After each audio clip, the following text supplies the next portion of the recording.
After reading all the books about Kurt Wallander, the most famous Swedish inspector in the world, one of my dreams was to visit Ystad, the city where countless spooky stories happened. The city is located in southern Sweden, facing the Baltic Sea. It is windy and a little cold, even in the height of summer. It has 30,000 inhabitants, and a part of them lives off the tourism generated by Kurt Wallander. And there we were, in a real city where fantasy crimes took place. We hope to see each and every single place we remember from the books and see if reality was a little closer to what we had imagined. The first thing we saw when we got off the train was a station, which in the BBC series starring Kenneth Branagh acts as a police station. From there, we could see Fridolf's Konditori, Wallander's favorite cafe. There he used to have a coffee and a snack. Across the street is a tourist office. In the White Lioness, the office team helps the conspirator Rykov to rent a house where he hides the successor of the murderer, Victor Mavasha. Esto que está atrás es Fridolf's Konditori, que es el café favorito de Wallander, y acá al lado está la oficina de información turística, que aparece todo mencionado en este tour que te entregan en la oficina de información, que es en los pasos de Wallander. La ciudad es chica, así que se supone que en un par de horas deberíamos recorrer los 20 puntos que muestra este mapita. Vamos a seguir, hay mucho por recorrer. We decided to visit the closest places and those that we remembered from each book. Our own Wallander route includes 9 points in total. Less than 300 meters from there is the Continental Hotel, Sweden's oldest hotel, which opened in 1829.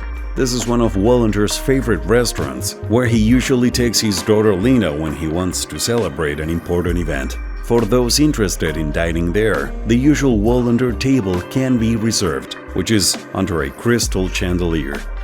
From the hotel to Stortorget, the main square, you only have to walk 2 blocks. There's the bookstore that has Wallander as a loyal customer, and the restaurant Lotta, where the inspector invites Nyberg, the coroner, to dinner, but Kurt does not bring money with him, and Nyberg ends up paying the bill. In the book Firewall, in that same square, Wallander must fight for his life in front of an ATM to avoid the collapse of the economic world.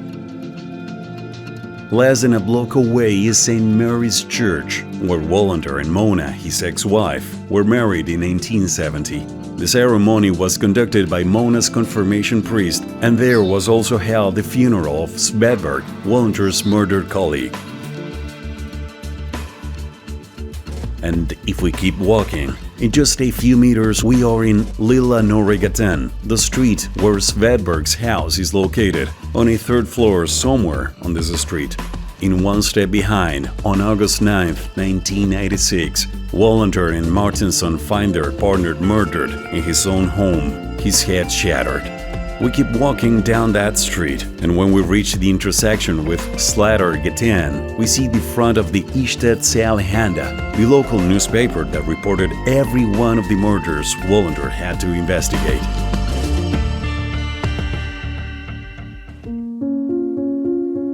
Due to a geographical issue, but I also think because we wanted to, we decided to save the best for last. The most famous house in the city was a little further away.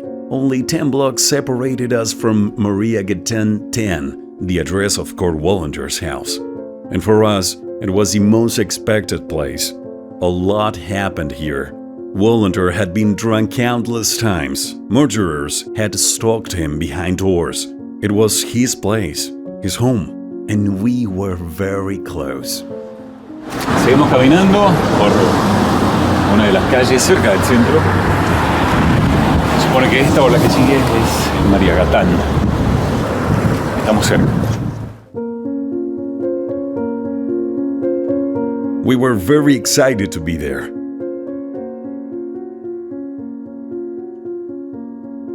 We were being observers of the fantasy becoming real.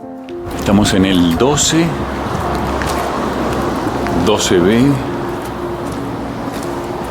Y de a poquito nos acercamos.